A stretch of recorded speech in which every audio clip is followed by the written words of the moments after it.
Binibenta namin yan guys kapag kailangan namin ng pera, pag wala kaming pambili ng bigas, pambiling ulam. So yun, yung mga kailangan namin sa pang-araw-araw, yan, bumabawas kami dyan guys. Pero pag meron naman kami pambili, edi hindi kami bumabawas. Hey guys, welcome to my vlog. For today's videos nga po pala guys, ay kakagaling ko lang galing trabaho. So sobrang init doon, mas maganda rito sa bahay, napakalamig guys.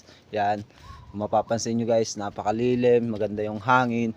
So for today's videos nga po pala guys, ay ipapakita ko sa inyo yung mga ipon ko, yung pinangkukuhanan ko ng mga pinanggagastos ko, yan, yung mga pinanguhanan ko ng pera.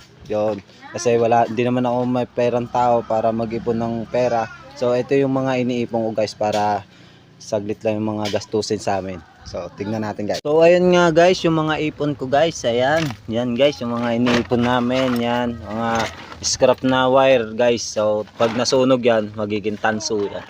Tapos to yung mga tansong dilaw. Yan.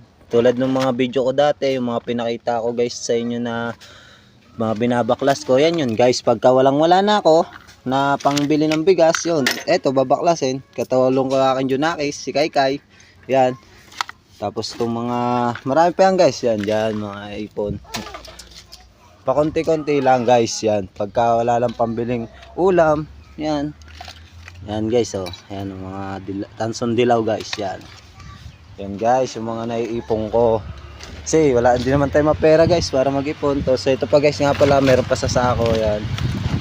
Binibenta namin yan guys kapag kailangan namin ng pera, pag wala kaming pambili ng bigas, pambiling ulam. So yun, yung mga kailangan namin sa pang-araw-araw, yan, bumabawas kami dyan guys. Pero pag meron naman kami pambili, edi hindi kami bumabawas. So yun guys, no, napakita ko na sa inyo yung mga ipon ko. Kaya yung mga gusto pang makapanood ng mga bago kong video, sa mga susuporta sa akin, paki-follow po yung aking Facebook page at pabisita na rin po yung aming YouTube channel, yung Kulungo TV. Yun guys, so marami pong salamat.